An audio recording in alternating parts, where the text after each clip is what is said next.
Hello everyone and welcome to my channel. This is the first time I'm recording with my voice. I do not have a script ready. I will just tell you things from my experience with the game. So, as a big disclaimer, I'm just gonna show you evidence. Let's get started. As you can see, I already have Minthara in my party, and we have also Karlach. This comes with a caveat: we do not have Halsin. As of update 1, they removed the ability to have Halsin as well. Otherwise, we could have had every single companion ready at our camp. How did I do this? The answer is not too complex. This is my experience. You might find a different way to do it, but this is my experience.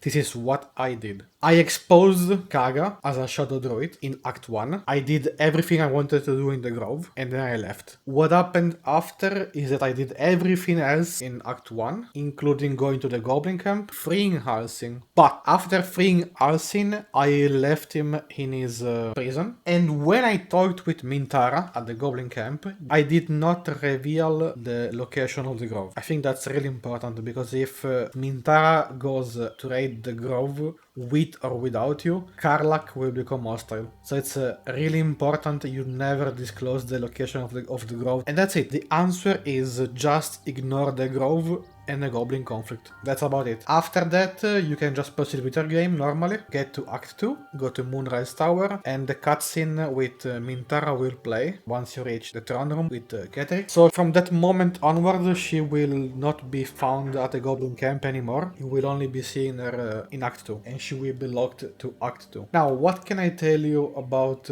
issues? I do have some notes, which I'm gonna go through now. So, the moment you play the cutscene at Moonrise about Minthara, Halsin is dead. You can go back later on before concluding the Night Song quest, but you will find him dead in the prison cells, and if you use Speak with the Dead on him, he will tell you that Drow killed him, which means Minthara killed him before moving on to Moonrise. Also, there are some bugs with dialogues. For example, I spoke to Minthara after freeing her, right after at camp, and she mentioned how Shadowheart did good by forsaking Shar, which is a thing that never happened up to that point, so she was seeing the future already. So we have some minor dialogue inconsistencies. We have a funny thing that happened with the Emperor. After freeing Minthara, I had a night dream session with him, and he told me that I was very efficient by leaving the Grove behind, which means they accounted for this being an implemented path. It's not a bug. It should be always available. And how can I say that? I can say that because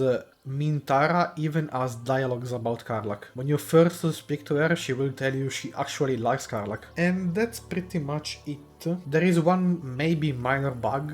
You can ask her about private matters, but there is no dialogue. I'm assuming this is for people who raided the Grove and actually spent the first night with her. So here is basically for a romance path, but since I did not, I don't get any dialogue here. Well. So pros of this method: you get both Karlach and Minthara. Cons: Halsin dies, and so do all of the Tieflings, because we never see them again. I am still in early Act 3, but in Act 2 there were no Tieflings from the Grove. Karlach's quest is not finishable in this state, because the blacksmith is not to be found. I am assuming they should probably fix this. They should add some way for the Grove Goblin conflict to resolve, even if you don't interfere, but that's just my opinion. Anyway, thank you all for watching. I hope you found this useful, and if you did, please don't forget to like and subscribe. See you on the next video. Bye bye.